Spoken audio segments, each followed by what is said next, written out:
Hey bitches, welcome to episode 53 of Roll for Girl Dinner, where we let the dice answer the age-old question, what should we have for dinner? Today we'll be using these dice. These are my dice. I call them girl dice.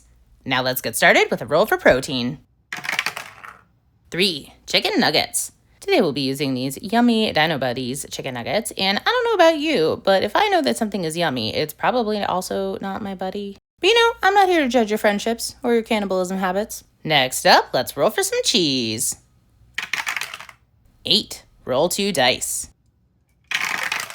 That's going to be a 4 for Gouda and a 5 for Gruyere.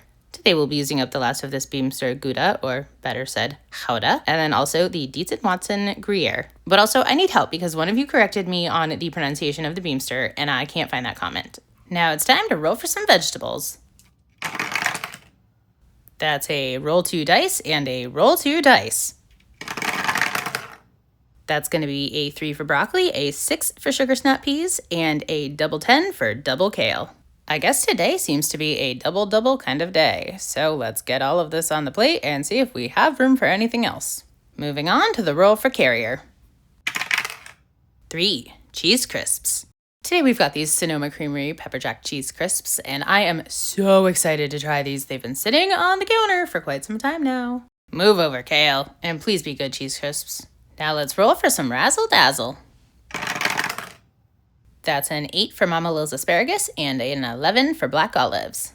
Man, I've been rolling this a lot lately and I have 0 complaints about it. Honestly, I'm not exactly sure how this is going to mix in, but I'm sure it'll be good and I might use some of the juice. And now that we have these black olives, I'm really hoping that I get Caesar dressing, although I can't actually remember if it's on the list for sauces. Maybe not. Time to get saucy with the roll for sauce.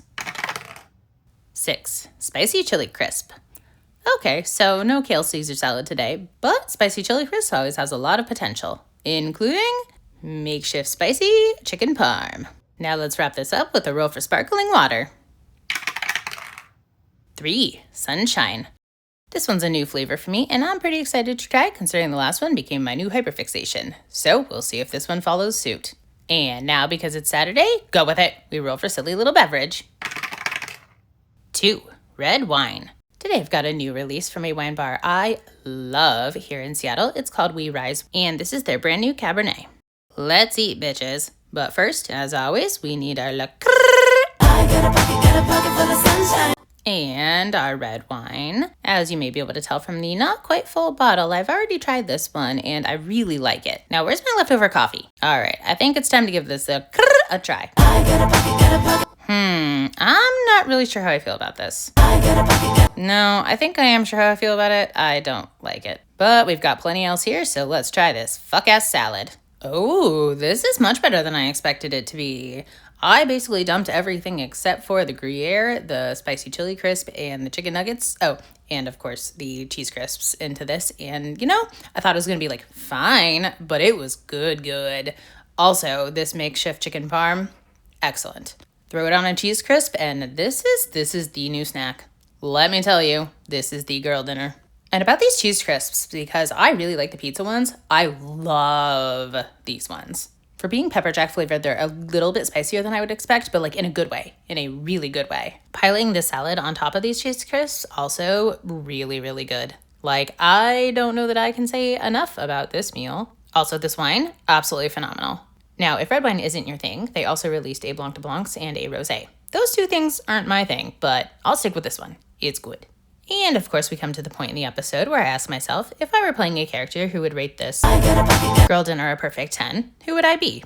Allow me to introduce Lise Ormond, a serpent folk vintner who owned a small vineyard and tasting room.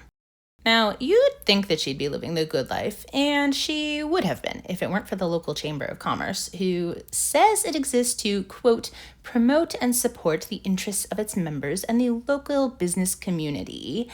But in reality, it just demands to pay protection money to keep her vines unburnt and her wine unspilled.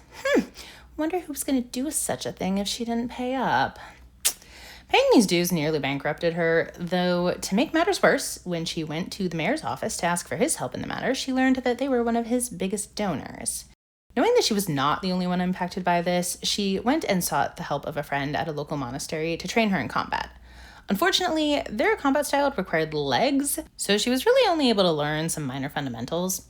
One day after training, however, she was out slithering through the fields, and she noticed how the grapevines twisted and tangled as they grew.